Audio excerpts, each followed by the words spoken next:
Chào mừng quý vị và các bạn đến với kênh Phật Pháp An Lạc. Kính thưa quý vị, có bao giờ trong dòng chảy hối hả của cuộc sống, quý vị dừng lại một khoảnh khắc và tự hỏi: thế rốt cuộc cái tâm của tôi là gì? Một câu hỏi nghe có vẻ đơn giản, quen thuộc biết bao, nhưng lại ẩn chứa một trong những bí mật sâu sắc nhất về sự tồn tại của chính chúng ta. Một chân lý đã được Đức Phật khai thị cách đây hơn 2 thiên niên kỷ. Chúng ta thường dùng từ tâm một cách rất tự nhiên trong đời sống hàng ngày, như khi nói tâm trạng vui vẻ, hay tâm tư phiền muộn, hay cả tâm huyết với công việc. Nhưng liệu chúng ta đã thực sự hiểu tường tận bản chất sâu xa của nó, sức mạnh tiềm ẩn mà nó nắm giữ, và vai trò then chốt của nó trong việc định hình từng trải nghiệm, từng khoảnh khắc của cuộc đời mình? Có phải tâm chỉ đơn thuần là một chức năng của bộ não vật lý, hay nó còn là một thứ gì đó rộng lớn hơn, vi diệu hơn, một thế giới mênh mông nằm ngay trong mỗi chúng ta? Trong thế giới hiện đại đầy ắp thông tin, ồn ào và biến động không ngừng này, con người ta thật dễ dàng bị cuốn đi bởi những lo toan bộn bề, những áp lực vô hình và những mong cầu không ngừng nghỉ từ thế giới bên ngoài. Chúng ta mãi miết tìm kiếm hạnh phúc ở những thứ vật chất phù du, ở sự công nhận từ người khác, ở những trải nghiệm chóng vánh, hào nhoáng. Chúng ta chạy theo sự nghiệp, tiền bạc, địa vị, mối quan hệ, với niềm tin rằng một khi đạt được những điều đó, mình sẽ tìm thấy sự đủ đầy và viên mãn. Nhưng rồi, sau tất cả những cuộc chạy đua ấy, nhiều người trong chúng ta vẫn cảm thấy một sự trống rỗng khó tả, một nỗi bất an mơ hồ len lỏi sâu thẳm trong lòng, dẫu bên ngoài có vẻ như đang có tất cả.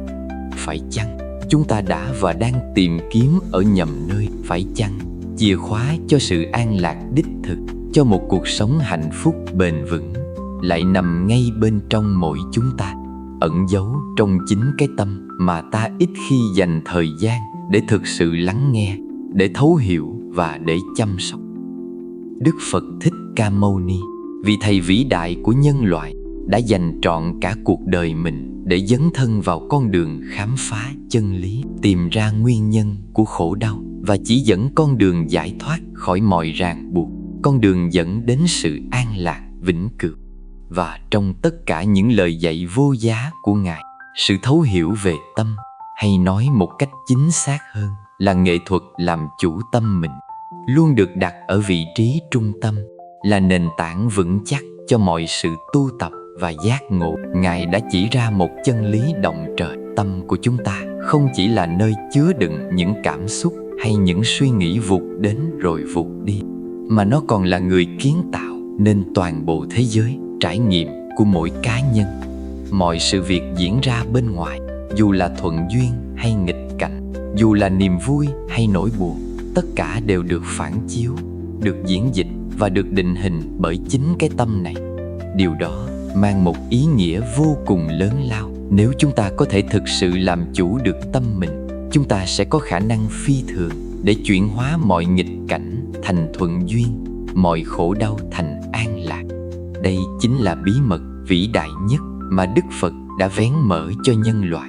Một bí mật không hề nằm ở một nơi xa xôi ngoài vũ trụ bao la, cũng chẳng ẩn mình trong những pho kinh sách dày cộp khó hiểu, mà nằm ngay trong mỗi chúng ta, chờ đợi được khám phá. Vậy, cụ thể thì tâm là gì theo lời Phật dạy? Nó vận hành ra sao trong cuộc đời này, và làm thế nào chúng ta có thể khai thác sức mạnh tiềm ẩn vô biên của nó để tìm thấy bình yên và hạnh phúc đích thực?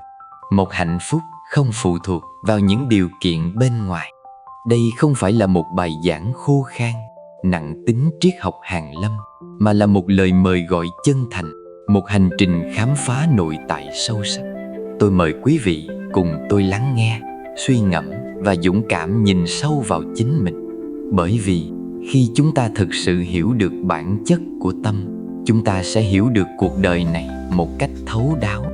Và khi chúng ta làm chủ được tâm, chúng ta sẽ làm chủ được vận mệnh, làm chủ được từng khoảnh khắc sống của mình. Hãy cùng nhau đi sâu vào từng lớp lang của chủ đề tâm là gì, bí mật lớn nhất trong lời Phật dạy để tìm thấy những viên ngọc quý giá của trí tuệ mà từ ngàn xưa Đức Phật đã trao truyền cho toàn thể nhân loại. Khi nói đến từ tâm trong đời sống hàng ngày, hầu hết chúng ta thường nghĩ ngay đến bộ não vật lý của mình, đến những suy nghĩ miên man không ngừng nghỉ như dòng nước chảy, hay những cảm xúc chợt đến rồi chợt đi, hệt như những đợt sóng trên biển. Chúng ta có thể hình dung tâm là một trung tâm xử lý thông tin, nơi lưu trữ mọi ký ức, hoặc là nơi khởi nguồn của ý chí và bản sắc cá nhân. Những định nghĩa này, xét theo một khía cạnh nào đó, không hề sai, bởi chúng phản ánh một phần của thực tại. Tuy nhiên, theo lời Phật dạy, những gì chúng ta thường nghĩ về tâm mới chỉ là một phần rất nhỏ bé, một biểu hiện hời hợt của một thực tại rộng lớn và sâu sắc hơn rất nhiều, một thực tại ẩn chứa toàn bộ tiềm năng của sự sống và sự giác ngộ.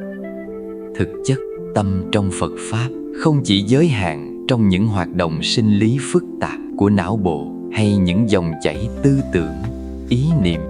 Tâm còn bao trùm toàn bộ quá trình nhận thức, từ việc cảm nhận, ý muốn cho đến việc định hình thực tại mà chúng ta trải nghiệm mỗi ngày. Nó là cái nền tảng mênh mông mà từ đó mọi kinh nghiệm sống của chúng ta đều phát sinh, đều được tạo ra. Hãy hình dung thế này, nếu cuộc đời chúng ta là một vở kịch hoành tráng, thì tâm chính là sân khấu rộng lớn nơi mọi chuyện diễn ra. Nó là người đạo diễn tài ba sắp đặt mọi tình tiết. Nó là diễn viên chính nhập vai vào từng vai diễn. Và cũng chính nó là khán giả đang thưởng thức, đang cảm nhận vở kịch ấy. Mọi thứ chúng ta thấy bằng mắt, nghe bằng tai, ngửi bằng mũi, nếm bằng lưỡi, xúc chạm bằng thân thể, và cả những điều chúng ta suy nghĩ, tưởng tượng, mơ mộng trong đầu, tất cả đều được tiếp nhận, được xử lý và được giải thích thông qua tâm. Tâm chính là chiếc lăng kính độc đáo mà qua đó mỗi chúng ta nhìn nhận, cảm nhận và định nghĩa thế giới của riêng mình. Mỗi người có một chiếc lăng kính riêng, và do đó thế giới của mỗi người cũng khác biệt.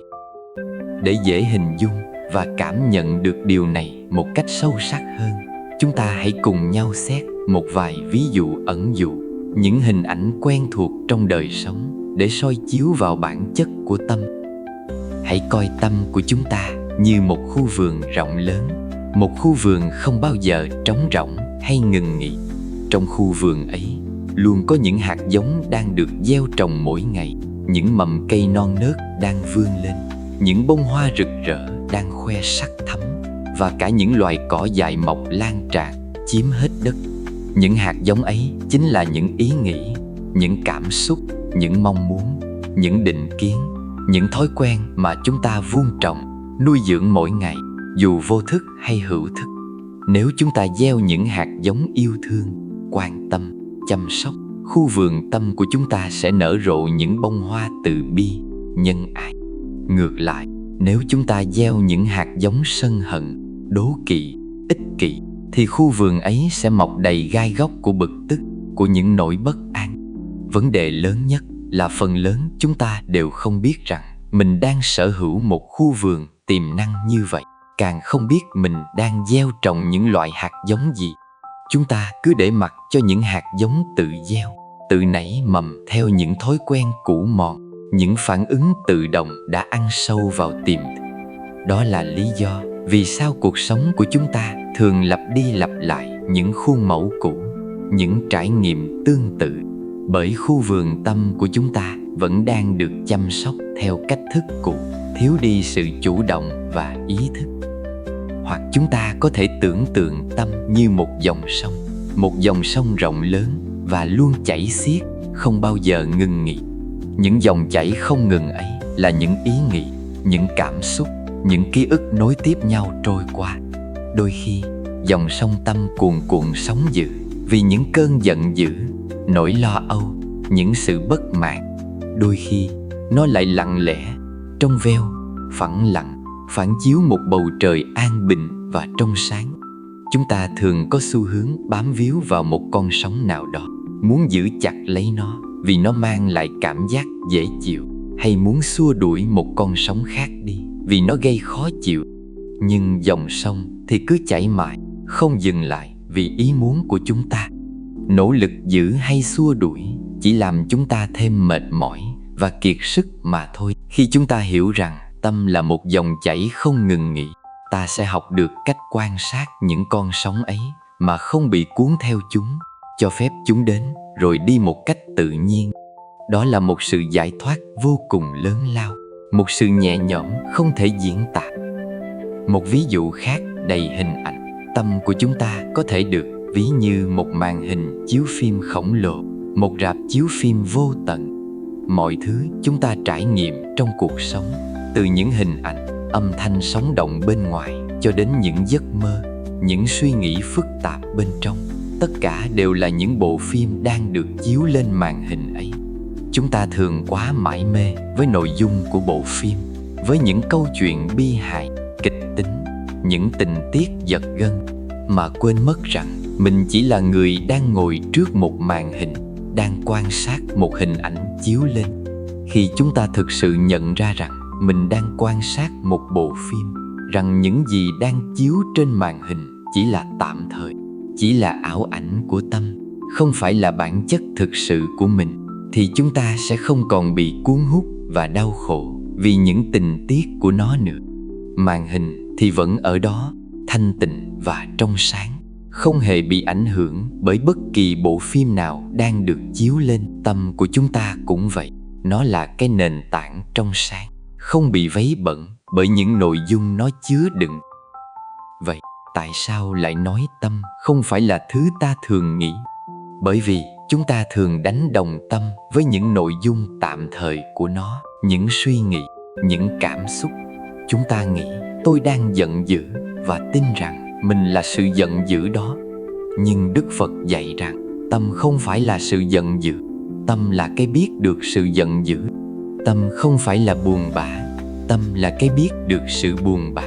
Tâm là một thực thể nhận biết, một không gian vô tận mà trong đó mọi hiện tượng tinh thần đều diễn ra và tan biến. Nó là tiềm năng vô hạn để nhận biết, để trải nghiệm, để sáng tạo và để chuyển hóa. Chính vì chúng ta không nhận ra điều này, không biết rằng tâm mình rộng lớn và linh hoạt đến thế, mà chúng ta cứ mãi mắc kẹt trong những vòng lặp của khổ đau, những phản ứng tự động. Chúng ta bị những ý nghĩ tiêu cực chi phối, bị những cảm xúc mạnh mẽ cuốn đi như những cơn lốc, bị những mong muốn vô tận dẫn dắt hết từ nơi này sang nơi khác, mà quên mất rằng mình hoàn toàn có khả năng quan sát, hiểu rõ và thậm chí là thay đổi những nội dung ấy. Việc hiểu đúng đắn về tâm, theo lời Phật dạy, là bước đầu tiên và quan trọng nhất để chúng ta bắt đầu hành trình tự giải thoát, để biến đổi toàn bộ cuộc đời mình từ bên trong. Từ đây, chúng ta sẽ không còn coi tâm là một cái gì đó cố định, bất biến, hay chỉ là một bộ phận vật lý của cơ thể nữa. Thay vào đó, chúng ta sẽ bắt đầu nhìn nhận tâm như một dòng chảy liên tục, một tấm gương phản chiếu, một khu vườn tiềm năng vô hạn, một màn hình vĩ đại. Và khi chúng ta thực sự nhận ra bản chất sâu xa của tâm, chúng ta sẽ bắt đầu khám phá ra sức mạnh phi thường của nó. Sức mạnh mà Đức Phật đã nói tới, sức mạnh có thể tạo dựng nên toàn bộ thế giới trải nghiệm của chúng ta. Vậy, sức mạnh ấy biểu hiện như thế nào trong cuộc sống hàng ngày của chúng ta, và nó ảnh hưởng đến mọi khía cạnh của cuộc đời ra sao? Chúng ta sẽ cùng nhau khám phá điều đó ngay bây giờ. Vạn pháp do tâm tạo. Đây là một trong những lời dạy cô đọng, giản dị nhưng lại vô cùng sâu sắc của Đức Phật, và cũng là một phần cốt lõi của bí mật lớn nhất trong lời Phật dạy về tâm. Câu nói này mang ý nghĩa rằng mọi hiện tượng, mọi trải nghiệm, mọi thứ mà chúng ta cảm nhận và tương tác trong cuộc đời, từ những điều lớn lao nhất như số phận, thành công, cho đến những chi tiết nhỏ bé nhất như cảm giác về một ngày mưa hay một tách trà, tất cả đều được tạo ra, được định hình và được tô màu bởi chính cái tâm của chúng ta. Nghe có vẻ khó tin phải không? Làm sao tâm của một người lại có thể tạo ra cả một thế giới rộng lớn và phức tạp như vậy? Để hiểu điều này một cách trọn vẹn, chúng ta cần nhìn nhận khái niệm thế giới không chỉ là những vật thể hữu hình bên ngoài chúng ta, những núi sông, cây cối, con người, mà thế giới ở đây còn bao gồm toàn bộ thế giới, trải nghiệm nội tâm phong phú của mỗi cá nhân. Hãy thử nghĩ xem, hai người cùng đứng trước một cảnh vật hùng vĩ, cùng nghe một câu nói hay cùng đối mặt với một sự kiện, nhưng họ lại có thể có hai cảm nhận hoàn toàn khác nhau, hai cách phản ứng đối lập. Điều gì đã tạo nên sự khác biệt rõ rệt đó? Chính là tâm của mỗi người, chính là cái lăng kính mà tâm họ đang dùng để nhìn nhận thực tại. Chúng ta hãy lấy một ví dụ rất gần gũi và đơn giản. Một cơn mưa rào mùa hè có thể là niềm vui sướng tột cùng, là sự giải thoát của một người nông dân đang mong nước cho đồng ruộng khô cằn, giúp cây cối nảy nở. Nhưng cùng cơn mưa ấy lại có thể là nỗi thất vọng tràn trề, sự bực bội của một người đang chuẩn bị cho buổi dã ngoại ngoài trời cùng gia đình và bạn bè. Cơn mưa vẫn là cơn mưa, một hiện tượng tự nhiên khách quan, nhưng cách tâm của mỗi người đón nhận nó lại khác nhau hoàn toàn, và từ đó tạo nên hai thực tại cảm xúc khác biệt rõ rệt. Người nông dân cảm thấy an lạc, hy vọng, biết ơn. Người kia cảm thấy bực bội, buồn rầu, mất mát. Rõ ràng, cơn mưa không tự nó là tốt hay xấu. Chính tâm ta đã dán nhãn cho nó, đã tạo ra cảm xúc và trải nghiệm tương ứng. Mỗi suy nghĩ, mỗi lời nói, mỗi hành động của chúng ta đều không phải là ngẫu nhiên, mà chúng đều bắt nguồn từ tâm. Tâm chính là hạt giống được gieo, còn lời nói và hành động chính là những trái quả mà chúng ta gặt hái sau này. Nếu tâm ta chứa đầy sự ích kỷ, tham lam, sân hận, thì những hành động và lời nói của ta cũng sẽ mang theo năng lượng tiêu cực đó.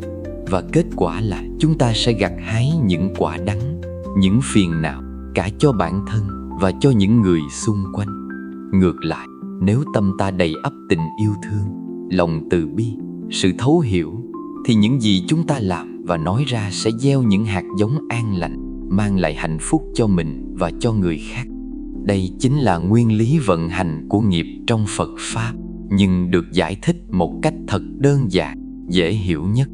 Nghiệp không phải là một số phận định sẵn nghiệt ngã hay một hình phạt từ một đấng tối cao nào đó. Nghiệp chỉ đơn giản là quy luật nhân quả của các hành động có chủ ý, tức là những hành động có sự tham gia của tâm. Gieo nhân nào gặt quả nấy, và nhân ấy, nhân của mọi hành động, khởi nguồn từ tâm. Hãy suy ngẫm về những người mà quý vị ngưỡng mộ trong cuộc sống. Họ có thể là những người thành công vang dội trong sự nghiệp, những người có trái tim nhân ái, luôn giúp đỡ cộng đồng, hay những người luôn giữ được sự bình tĩnh, sáng suốt ngay cả khi đối mặt với những sóng gió lớn nhất của cuộc đời. Điều gì đã làm nên sự khác biệt đáng ngưỡng mộ của họ? Rất có thể đó chính là cách họ quản lý, sử dụng và rèn luyện tâm của mình. Một doanh nhân thành đạt không chỉ đơn thuần là người có ý tưởng kinh doanh tốt, mà còn là người có tâm kiên định, không dễ dàng bỏ cuộc trước khó khăn, có tầm nhìn xa trông rộng và khả năng đưa ra quyết định sáng suốt dưới áp lực. Một người luôn sẵn lòng giúp đỡ người khác, không phải vì họ có quá nhiều tiền bạc hay vật chất, mà vì tâm họ tràn đầy lòng từ bi, muốn chia sẻ và đóng góp. Một người luôn bình an không phải vì cuộc đời họ không có biến cố hay thử thách, mà vì tâm họ đã được tôi luyện để không bị lay động, không bị cuốn đi bởi những điều kiện bên ngoài. Chính vì tâm là người kiến tạo, nên nó có sức mạnh to lớn trong việc định hình thái độ sống, niềm tin sâu sắc và những thói quen hàng ngày của chúng ta. Khi một ý nghĩ tiêu cực nảy sinh trong tâm, nếu chúng ta cứ để nó hoành hành, không có sự kiểm soát, nó sẽ dẫn đến những cảm xúc tiêu cực kéo dài, những lời nói khó nghe, những hành động gây hại cho bản thân và người khác. Dần dần, những khuôn mẫu tiêu cực này sẽ ăn sâu vào tâm, trở thành những thói quen khó bỏ, và chúng ta sẽ thấy mình cứ mãi lặp lại những sai lầm cũ, mắc kẹt trong những mối quan hệ độc hại và không thể thoát ra khỏi vòng luẩn quẩn của sự bất mãn, chán chường. Ngược lại hoàn toàn, nếu chúng ta bắt đầu nhận diện những ý nghĩ tiêu cực đó, không bám chấp vào chúng, và thay vào đó nuôi dưỡng những ý nghĩ tích cực hơn, như lòng biết ơn, sự tha thứ, niềm vui, sự trân trọng cuộc sống, thì tâm ta sẽ dần được thanh lọc, trở nên trong sáng hơn. Điều này giống như việc dọn dẹp một căn phòng bừa bộn đã lâu. Ban đầu có thể khó khăn, nhưng khi căn phòng trở nên sạch sẽ và ngăn nắp, không gian sống của ta cũng trở nên dễ chịu, tươi mới và đầy năng lượng hơn. Tâm ta cũng vậy. Khi tâm được thanh tịnh, được làm chủ, thế giới xung quanh ta cũng dường như trở nên tươi sáng, an lành và đáng sống hơn rất nhiều. Một người mẹ khi nuôi dưỡng con cái, tâm của bà mẹ ấy chính là người kiến tạo nên không khí, nên linh hồn của cả gia đình. Nếu tâm bà mẹ tràn đầy yêu thương, sự kiên nhẫn, lòng vị tha, thì dù cuộc sống có khó khăn đến đâu, dù vật chất có thiếu thốn, ngôi nhà vẫn sẽ là tổ ấm bình yên, là nơi chốn an toàn cho các con. Ngược lại, nếu tâm bà mẹ thường xuyên lo âu, bực bội, cáu gắt, thì dù vật chất có đầy đủ đến mấy, không khí gia đình vẫn sẽ nặng nề, căng thẳng và thiếu vắng sự kết nối thật sự. Điều này cho thấy sức mạnh của tâm không chỉ ảnh hưởng đến cá nhân mà còn lan tỏa đến những người xung quanh, tạo nên một cộng đồng, một xã hội với những năng lượng tương ứng. Lời Phật dạy về tâm là người kiến tạo không phải là một lý thuyết trừu tượng, cao siêu khó hiểu, mà là một lời nhắc nhở sâu sắc, một chân lý thực tế về trách nhiệm lớn lao của mỗi chúng ta đối với cuộc đời mình. Chúng ta không phải là những nạn nhân bất lực của hoàn cảnh, mà là những kiến trúc sư tài ba của số phận, là những họa sĩ vẽ nên bức tranh cuộc đời mình. Mọi thứ xảy ra trong đời chúng ta, dù tốt hay xấu, đều có dấu ấn sâu đậm của tâm. Nếu chúng ta chưa hài lòng với cuộc sống hiện tại, thì việc đầu tiên và quan trọng nhất cần làm không phải là cố gắng thay đổi thế giới bên ngoài một cách vô vọng, mà là nhìn lại và dũng cảm thay đổi cái tâm bên trong mình. Việc nhận ra rằng tâm là người kiến tạo mang lại cho chúng ta một sức mạnh to lớn, một cảm giác làm chủ cuộc đời mình mà không thứ gì khác có thể mang lại. Nó không có nghĩa là chúng ta có thể kiểm soát mọi thứ bên ngoài, vì vô thường, chân lý mọi thứ luôn thay đổi và không bền vững là quy luật bất biến của vũ trụ. Nhưng nó có nghĩa là chúng ta hoàn toàn có thể kiểm soát cách chúng ta phản ứng với những điều bên ngoài đó, kiểm soát thế giới nội tâm của mình. Và chính sự kiểm soát tinh tế này mới là tự do đích thực, mới là con đường ngắn nhất dẫn đến sự an lạc, bền vững và hạnh phúc chân thật. Vậy, nếu tâm có sức mạnh tạo ra thế giới của chúng ta, nó cũng có thể tạo ra cả khổ đau và hạnh phúc. Nhưng tại sao, với sức mạnh phi thường đó, chúng ta vẫn thường xuyên cảm thấy đau khổ, lo lắng, bất an? Đâu là nguyên nhân sâu xa của những phiền não mà chúng ta vẫn đang phải đối mặt hàng ngày, dẫu có cố gắng đến mấy? Chúng ta sẽ khám phá điều đó ở phần tiếp theo. Chúng ta đã cùng nhau khám phá một chân lý vĩ đại. Tâm là người kiến tạo nên toàn bộ thế giới, trải nghiệm của mỗi người. Nhưng một câu hỏi lớn đặt ra, nếu tâm có sức mạnh to lớn và nhiệm màu đến vậy, tại sao con người vẫn chìm đắm trong biển khổ triền miên?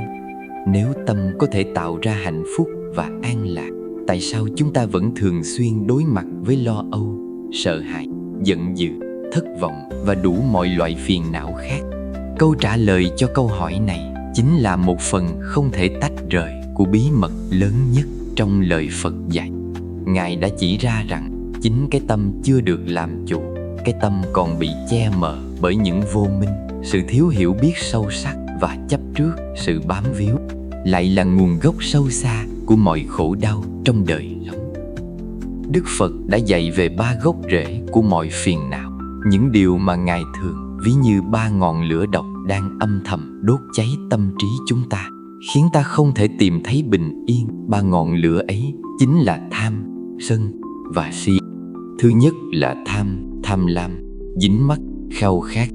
Tham không chỉ đơn thuần là mong muốn sở hữu thật nhiều vật chất, tiền bạc. Tham là một sự khao khát không ngừng nghỉ, một sự bám víu mãnh liệt vào những điều mình yêu thích, những kinh nghiệm dễ chịu, những cảm giác sung sướng. Chúng ta tham muốn có thêm tiền bạc, quyền lực, danh vọng, tình yêu, sự công nhận từ người khác, sự trẻ đẹp, sức khỏe. Chúng ta cũng tham muốn duy trì những cảm giác vui vẻ, muốn kéo dài những khoảnh khắc hạnh phúc đến vô tận, không muốn chung kết. Khi tâm ta bị chi phối bởi tham, ta luôn cảm thấy thiếu thốn, không bao giờ đủ đầy. Dù có đạt được điều gì, ta lại nhanh chóng muốn nhiều hơn, tốt hơn, cao hơn. Sự hài lòng chỉ là thoáng qua, hời hợt, và rồi nỗi khao khát mới lại trỗi dậy, kéo theo đó là sự bất an và khổ đau không ngừng. Hãy hình dung một người luôn muốn nắm giữ nước trong lòng bàn tay mình. Càng cố gắng nắm chặt, nước càng tuột khỏi kẽ tay, chảy đi mất. Cuối cùng chỉ còn lại sự trống rỗng và thất vọng. Những mong muốn của chúng ta cũng vậy. Cuộc đời vốn dĩ là vô thường. Một chân lý nói rằng mọi thứ trên đời đều luôn thay đổi. Không có gì là vĩnh viễn, không có gì ta có thể nắm giữ mãi mãi. Khi ta cố gắng bám víu vào những điều vô thường ấy, ta đang tự tạo ra khổ đau cho chính mình. Sự chấp trước vào một mối quan hệ, một công việc, một hình ảnh về bản thân, một ý tưởng, một kế hoạch, tất cả đều là những sợi dây vô hình trói buộc tâm ta, khiến ta mất đi tự do. Khi những điều ta bám víu thay đổi hoặc mất đi, ta sẽ đau khổ tột cùng, cảm thấy mất mát, tuyệt vọng. Thứ hai là sân hận, giận dữ, ghét bỏ. Sân là phản ứng mạnh mẽ của tâm khi ta gặp phải những điều không vừa ý, những nghịch cảnh, những lời nói trái tai hay những người mà ta không thích. Khi lòng tham bị ngăn cản, sân hận rất dễ dàng bùng lên như một ngọn lửa dữ. Một lời nói trái tai, một hành động không như ý muốn của mình, một sự việc không theo mong đợi, tất cả đều có thể châm ngòi cho ngọn lửa sân hận cháy bùng trong tâm. Khi tâm bị sân hận chi phối, nó trở nên méo mó, tối tăm, mất đi sự sáng suốt, mất đi khả năng nhìn nhận vấn đề một cách khách quan. Chúng ta dễ dàng nói ra những lời cay độc, làm những hành động thiếu suy nghĩ, gây tổn thương sâu sắc cho người khác và cho chính mình. Ngọn lửa sân hận không chỉ thiêu cháy người khác mà còn đốt cháy chính nội tâm của người đang giận dữ. Hãy tưởng tượng bạn đang nắm một cục than hồng để ném vào kẻ thù.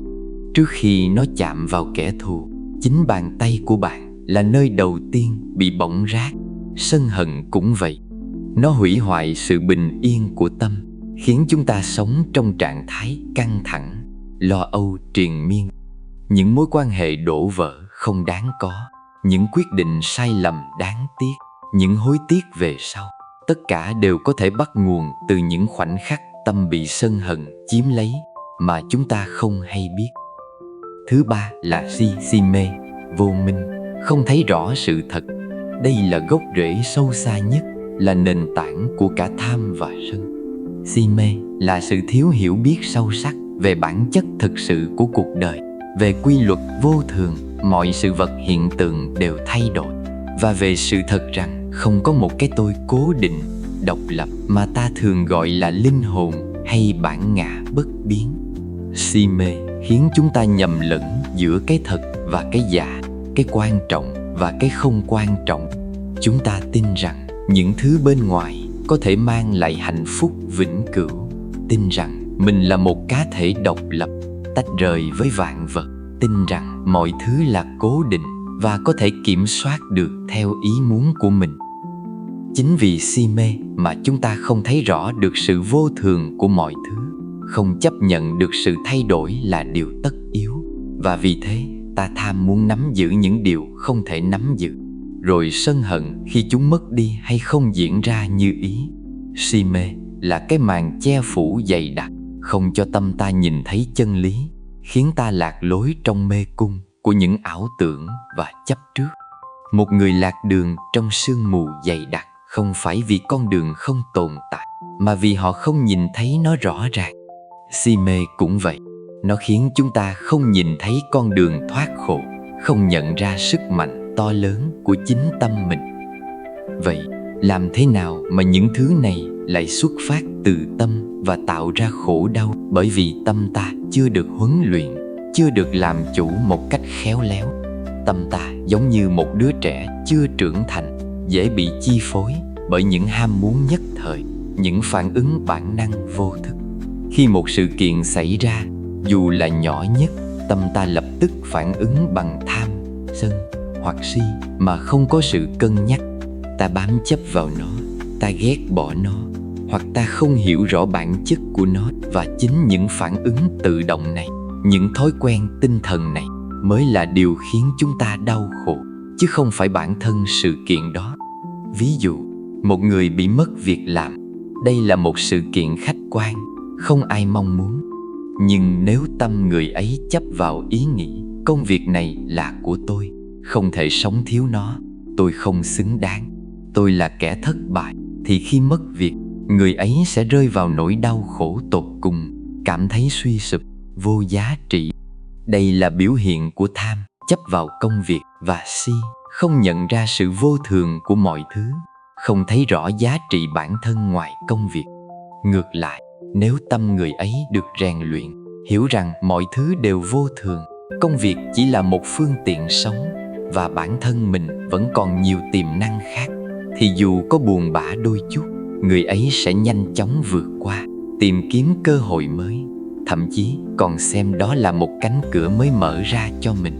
Rõ ràng, sự kiện mất việc vẫn vậy, nhưng hai tâm thái khác nhau tạo ra hai trải nghiệm khổ đau hoàn toàn khác biệt. Một người khác thường xuyên bị người thân chỉ trích, nói những lời khó nghe. Nếu tâm người đó dễ sân hận, họ sẽ phản ứng bằng cách cãi vã, oán trách, và mối quan hệ càng thêm căng thẳng, đổ vỡ. Hoặc nếu tâm họ yếu đuối, họ sẽ chìm đắm trong cảm giác tự ti, buồn bã, tổn thương. Tất cả đều là khổ đau không đáng có. Nhưng nếu tâm họ được rèn luyện, họ có thể nhìn thấy sự chỉ trích đó như một tấm gương phản chiếu, để tự mình xem xét, hoặc nhìn thấy nó là sự lo lắng, nỗi sợ hãi ẩn giấu của người thân, và dùng lòng từ bi để đáp lại. Khi tâm không phản ứng bằng tham, sân si, khổ đau sẽ không có cơ hội nảy nở, không thể bám rễ. Thế nên, Phật dạy về tâm chính là việc nhận ra rằng chúng ta không thể kiểm soát thế giới bên ngoài một cách tuyệt đối, nhưng chúng ta hoàn toàn có thể kiểm soát tâm mình, kiểm soát cách chúng ta phản ứng với thế giới đó. Và khi chúng ta kiểm soát được tâm, chúng ta sẽ cắt đứt được những gốc rễ sâu xa của khổ đau, chặt đứt những sợi dây ràng buộc mình. Điều này không có nghĩa là chúng ta sẽ không còn cảm thấy buồn hay giận nữa, bởi những cảm xúc là một phần tự nhiên của con người, mà là chúng ta sẽ không bị cuốn theo những cảm xúc ấy, không để chúng chi phối và làm chủ toàn bộ cuộc đời mình, không còn bị chúng hành hạ. Khi nhận ra tâm chính là nguồn gốc của khổ đau, chúng ta cũng đồng thời nhận ra rằng tâm cũng chính là chìa khóa vàng để thoát khỏi khổ đau. Con đường dẫn đến an lạc không phải là trốn tránh thế giới hay cô lập mình, mà là làm việc nghiêm túc, kiên trì với chính tâm mình. Vậy, làm thế nào để chúng ta có thể làm chủ cái tâm này, biến nó từ một kẻ kiến tạo phiền não thành một suối nguồn bất tận của bình yên và hạnh phúc? Đó chính là nội dung tiếp theo chúng ta sẽ cùng nhau khám phá.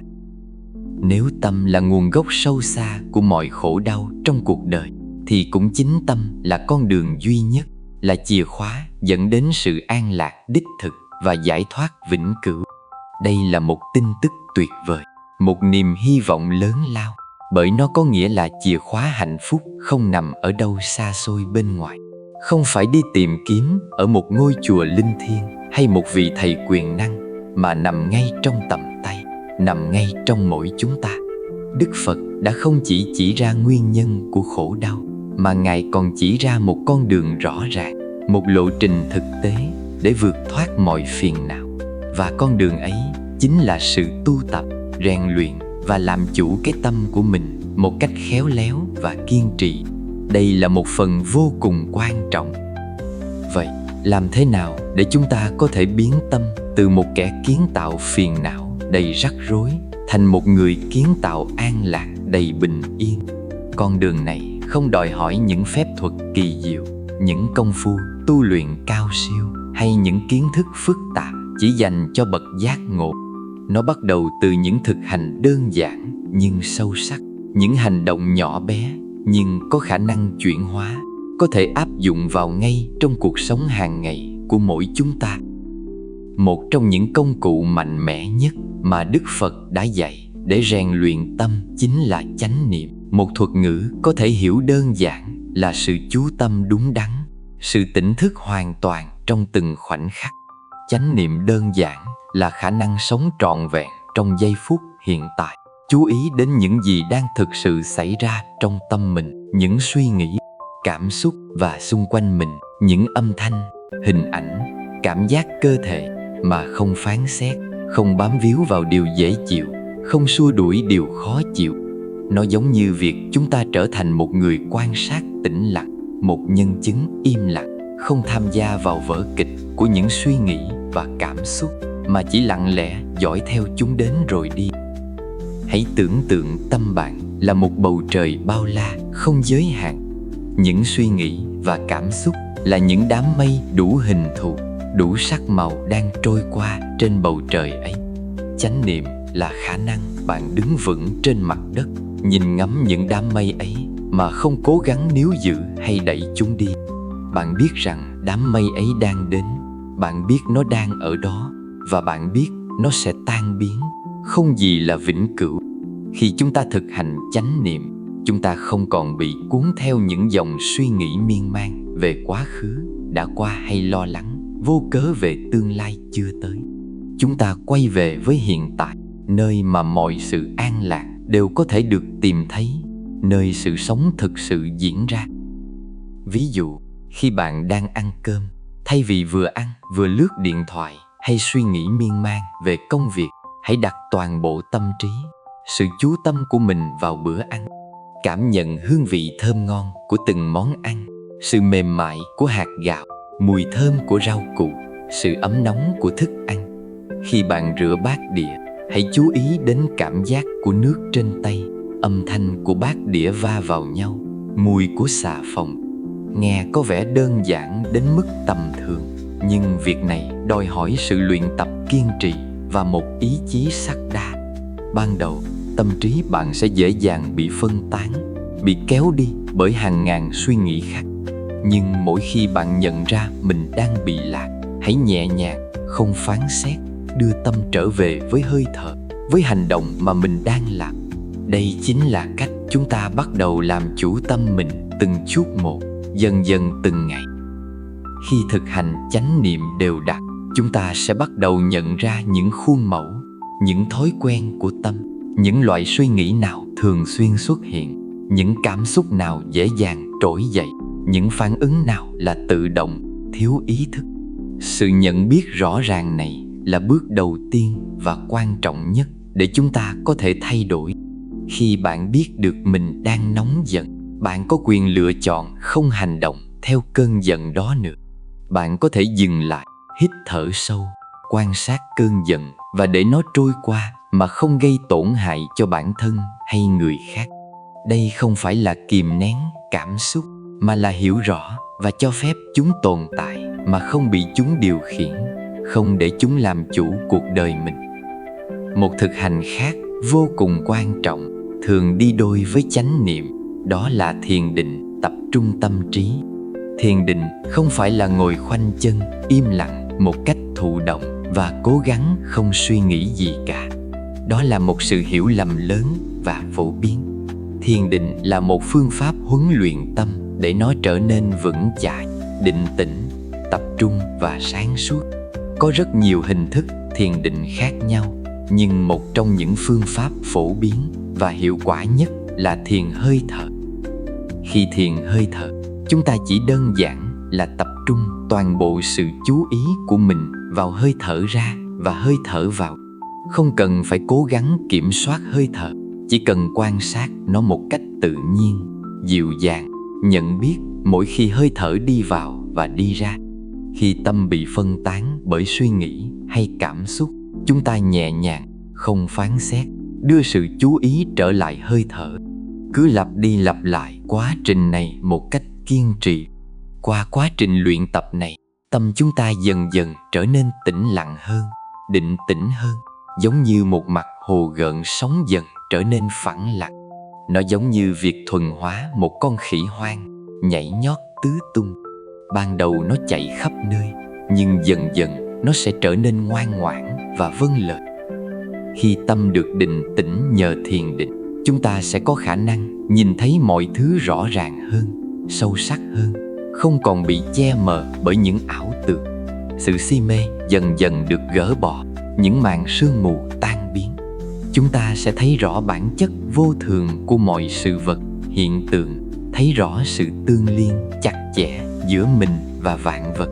Từ đó, sự tham lam và sân hận cũng dần lắng xuống, vì ta không còn thấy có gì để bám víu một cách cố chấp hay để ghét bỏ một cách mù quáng nữa. Tâm trí trở nên thanh thản, bình an hơn bao giờ hết.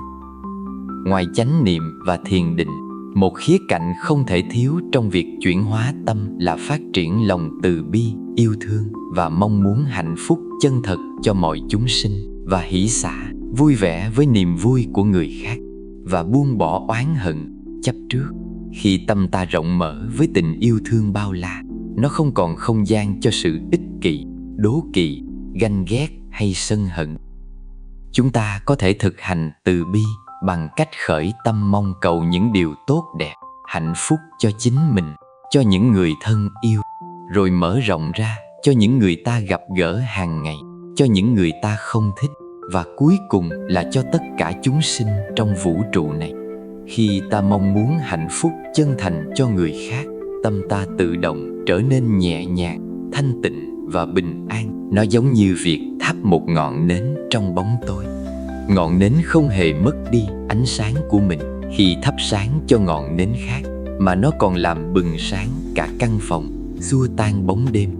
Tình yêu thương và từ bi cũng vậy. Nó lan tỏa và làm giàu có cả người cho lẫn người nhận, tạo nên một sự kết nối sâu sắc. Việc luyện tâm không phải là một quá trình dễ dàng hay nhanh chóng, không phải ngày một ngày hai là xong. Nó đòi hỏi sự kiên trì, nhẫn nại, bền bỉ và thực hành đều đặn mỗi ngày, như việc vuông trồng một cái cây cần thời gian và sự chăm sóc. Chúng ta chắc chắn sẽ gặp phải những lúc tâm trí vẫn còn rối loạn, vẫn còn bị cuốn theo những thói quen cũ, những cảm xúc tiêu cực. Nhưng điều quan trọng là không nản lòng, không bỏ cuộc. Mỗi lần chúng ta nhẹ nhàng đưa tâm trở về, mỗi lần chúng ta nhận diện được một ý nghĩ hay cảm xúc mà không phán xét, đó đều là một bước tiến quan trọng trên con đường chuyển hóa, một viên gạch vững chắc xây nên ngôi nhà an lạc. Vậy, khi tâm được rèn luyện, được làm chủ một cách khéo léo, nó sẽ trở thành một suối nguồn an lạc vô tận, một kho tàng hạnh phúc không bao giờ cạn. Chúng ta sẽ không còn bị phụ thuộc vào những điều kiện bên ngoài, vào những thứ phù du để tìm thấy hạnh phúc. Dù cuộc sống có sóng gió, biến động đến đâu, chúng ta vẫn có thể giữ được sự bình tĩnh, sáng suốt và an nhiên bên trong. Chúng ta sẽ không còn là nạn nhân của những cảm xúc tiêu cực, mà trở thành người làm chủ chúng, trở thành vị thuyền trưởng lèo lái con thuyền cuộc đời mình. Khi ta bắt đầu hiểu và thực hành theo những lời Phật dạy về tâm, ta sẽ nhận ra rằng bình yên không phải là mục đích đến xa vời nào đó, mà là một trạng thái hiện hữu ngay trong mỗi giây phút, chờ đợi ta khám phá. Nó giống như một viên ngọc quý đã luôn nằm trong túi áo của mình, chỉ chờ ta đưa tay ra chạm vào và nhận ra giá trị của nó. Con đường này không chỉ giúp ta tìm thấy an lạc cho bản thân, mà còn giúp ta sống một cuộc đời có ý nghĩa hơn, mang lại lợi ích và niềm vui cho những người xung quanh, cho cả cộng đồng. Vậy, làm thế nào để chúng ta thực sự thức tỉnh được sức mạnh phi thường của tâm trong cuộc sống hàng ngày, biến những hiểu biết này thành hành động cụ thể, thiết thực và mang lại hiệu quả? Chúng ta đã cùng nhau đi qua một hành trình khám phá sâu sắc về tâm là gì, Từ việc nhận diện nó không chỉ đơn thuần là bộ não vật lý, đến việc hiểu rằng nó là người kiến tạo nên toàn bộ thế giới. Trải nghiệm của chúng ta là gốc rễ của mọi khổ đau, nhưng cũng chính là con đường duy nhất dẫn đến an lạc đích thực. Bây giờ là lúc chúng ta đặt câu hỏi thực tế và quan trọng nhất: làm thế nào để thức tỉnh và khai thác sức mạnh phi thường tiềm ẩn của tâm trong đời sống hàng ngày, biến những hiểu biết sâu sắc này thành những hành động cụ thể, thiết thực, mang lại sự thay đổi thực sự trong cuộc sống của chúng ta. Sức mạnh của tâm không phải là một phép thuật huyền bí, một quyền năng siêu nhiên mà chỉ có những người đặc biệt mới có được, mà nó chính là khả năng tiềm tàng sẵn có trong mỗi chúng ta để chuyển hóa mọi trải nghiệm, mọi hoàn cảnh sống. Để thức tỉnh sức mạnh này, chúng ta cần bắt đầu từ những việc nhỏ nhất, những hành động tưởng chừng như không đáng kể, nhưng với một sự chú tâm và ý thức sâu sắc, một lòng kiên trì không lay chuyển. Thực hành chánh niệm trong mọi hoạt động của cuộc sống hàng ngày. Chánh niệm không chỉ giới hạn trong lúc ngồi thiền tĩnh lặng trên đệm. Nó có thể và nên được thực hành trong mọi khoảnh khắc của cuộc sống, biến cuộc sống thành một thiền đường rộng lớn. Khi bạn đi bộ, hãy cảm nhận thật rõ ràng từng bước chân của mình, sự tiếp xúc nhẹ nhàng của bàn chân với mặt đất. Khi bạn uống một tách trà, hãy thưởng thức trọn vẹn hương vị tinh tế, sự ấm áp lan tỏa của cốc trà trên tay, nhìn ngắm màu sắc của nước trà. Khi bạn nói chuyện với một người, hãy lắng nghe thật sự, không chỉ bằng tai mà bằng cả trái tim. Chú ý đến cả ngôn ngữ, cơ thể, ánh mắt và cảm xúc của họ. Việc này giúp chúng ta thoát khỏi chế độ tự động, vô thức mà chúng ta thường sống, nơi tâm trí bị phân tán và không thực sự hiện diện trong khoảnh khắc đang xảy ra.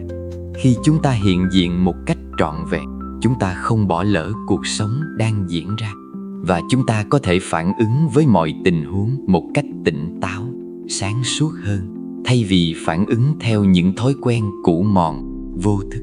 Đây chính là cách bạn bắt đầu làm chủ tâm mình từng chút một, dần dần kiến tạo sự tự do nội tại. Quan sát tâm mà không phán xét. Hãy dành một vài phút mỗi ngày để ngồi yên lặng một mình, tìm một nơi thanh tĩnh và chỉ quan sát những gì đang diễn ra trong tâm mình. Những suy nghĩ nào đang xuất hiện, những cảm xúc nào đang trỗi dậy. Đừng cố gắng ngăn chặn chúng, đừng cố gắng thay đổi chúng, và đặc biệt là đừng phán xét chúng là tốt hay xấu, đúng hay sai. Chỉ đơn giản là quan sát, như bạn đang xem những đám mây đủ hình thù trôi nhẹ trên bầu trời rộng lớn, hay như một nhà khoa học đang quan sát một hiện tượng tự nhiên. Khi bạn quan sát tâm mình mà không phán xét, bạn sẽ dần nhận ra rằng những suy nghĩ và cảm xúc chỉ là những hiện tượng tạm thời. Chúng đến rồi đi như những vị khách ghé thăm. Chúng không phải là bản chất thực sự của bạn, không định nghĩa con người bạn. Sự tách bạch tinh tế này, sự nhận ra rằng bạn không phải là suy nghĩ của bạn, là một sự giải thoát vô cùng lớn lao. Nó cho phép bạn có không gian để lựa chọn cách phản ứng một cách có ý thức, thay vì bị chúng cuốn đi một cách vô thức. Đây là cách bạn thấu hiểu về bản chất thanh tịnh của tâm. Nó là cái biết, chứ không phải cái được biết. Chuyển hóa suy nghĩ tiêu cực một cách chủ động. Khi chúng ta nhận diện được một suy nghĩ tiêu cực đang nảy sinh trong tâm, ví dụ tôi không đủ tốt, cuộc đời này thật bất công, mình thật vô dụng, thay vì tin tưởng và chìm đắm trong nó, chúng ta có thể nhẹ nhàng đặt câu hỏi: suy nghĩ này có đúng không? Nó có giúp ích gì cho tôi không? Nó có mang lại lợi ích gì cho mình lúc này không? Hoặc bạn có thể thử thay thế nó bằng một suy nghĩ khác, mang tính xây dựng hơn, tích cực hơn, hoặc đơn giản là thả nó đi, cho phép nó trôi qua và quay trở lại hơi thở nhẹ nhàng của mình. Chẳng hạn, nếu bạn thấy mình đang phán xét người khác, hãy thử chuyển sự chú ý sang việc tìm kiếm một điều gì đó tích cực, một điểm tốt đẹp ở họ, hoặc khởi lên lòng từ bi, mong muốn họ được hạnh phúc, được bình an. Đây là cách chúng ta chủ động trồng những hạt giống tốt vào khu vườn tâm của mình, thay vì để cỏ dại mọc lan tràn và lấn át những bông hoa tươi đẹp. Nuôi dưỡng lòng biết ơn mỗi ngày. Thực hành lòng biết ơn là một cách mạnh mẽ để chuyển hóa tâm từ trạng thái thiếu thốn, than vãn sang trạng thái đủ đầy, trân trọng cuộc sống. Mỗi ngày, hãy dành chút thời gian để nghĩ về ít nhất 3 điều mà bạn cảm thấy biết ơn trong cuộc sống. Dù là nhỏ nhất, đơn giản nhất, một cốc nước mát trong ngày nóng, ánh nắng ban mai ấm áp, tiếng chim hót líu lo, một bữa cơm ngon, hay sự hiện diện yêu thương của một người thân yêu. Lòng biết ơn giúp thay đổi góc nhìn của chúng ta, giúp chúng ta tập trung vào những điều tích cực đang có, thay vì những điều chúng ta đang thiếu thốn hay những gì mình chưa đạt được. Khi tâm tràn đầy biết ơn, nó không còn chỗ cho sự tham lam, bất mãn hay ganh tị. Nó tạo ra một nguồn năng lượng tích cực, thu hút thêm nhiều điều tốt đẹp đến với cuộc sống của bạn. Thực hành từ bi và tha thứ. Không chỉ từ bi với người khác mà còn từ bi với chính mình. Chúng ta thường quá khắc nghiệt với bản thân, tự chỉ trích mình vì những sai lầm hay thiếu sót. Hãy học cách chấp nhận những khiếm khuyết của bản thân, tha thứ cho những lỗi lầm trong quá khứ và đối xử với mình bằng sự tử tế, lòng bao dung như bạn đối xử với một người bạn thân thiết nhất. Mở rộng lòng từ bi đến những người xung quanh, ngay cả những người đã làm bạn tổn thương hay gây khó chịu cho bạn.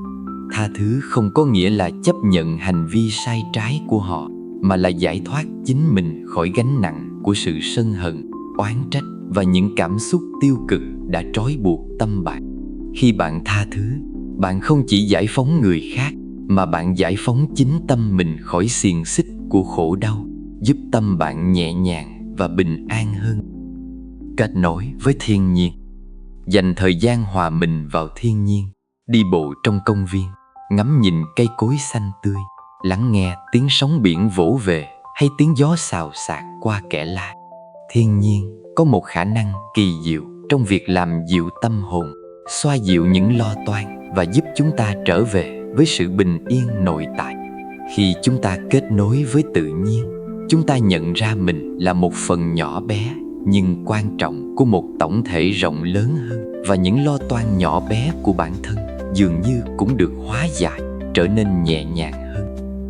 Việc thức tỉnh sức mạnh của tâm không phải là mục đích đến cuối cùng, một mục tiêu để đạt được rồi dừng lại, mà là một hành trình liên tục của sự học hỏi, thực hành và trưởng thành từng ngày.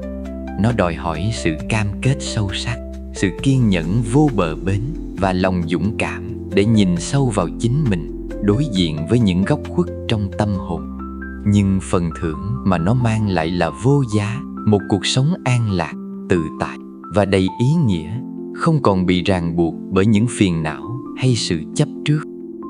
Khi chúng ta thực sự làm chủ được tâm mình, chúng ta sẽ nhận ra rằng hạnh phúc không phải là một điều gì đó mà chúng ta phải vất vả tìm kiếm ở bên ngoài, mà nó là một trạng thái hiện hữu ngay bên trong, chờ đợi chúng ta khai mở. Đó là sự thật vĩ đại, là bí mật lớn nhất trong lời Phật dạy mà mỗi chúng ta đều có thể tự mình khám phá, tự mình trải nghiệm.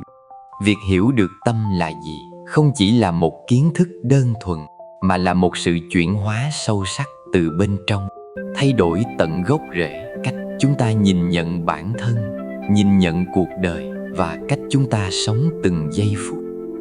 Thưa quý vị và các bạn thân mến, hành trình tìm hiểu về tâm là gì đã đưa chúng ta đến một chân lý sâu sắc, một sự thật vô cùng ứng dụng vào đời sống. Chúng ta đã cùng nhau khám phá rằng tâm không chỉ là một phần của bộ não, mà nó là người kiến tạo nên toàn bộ thế giới trải nghiệm của mỗi người, là gốc rễ của mọi khổ đau và cũng là con đường duy nhất dẫn đến an lạc đích thực. Lời Phật dạy không phải là những giáo điều xa vời, những lý thuyết khó hiểu, mà là những chỉ dẫn thực tế, những phương pháp cụ thể để chúng ta tự mình khám phá, tự mình trải nghiệm và tự mình chuyển hóa cuộc đời mình.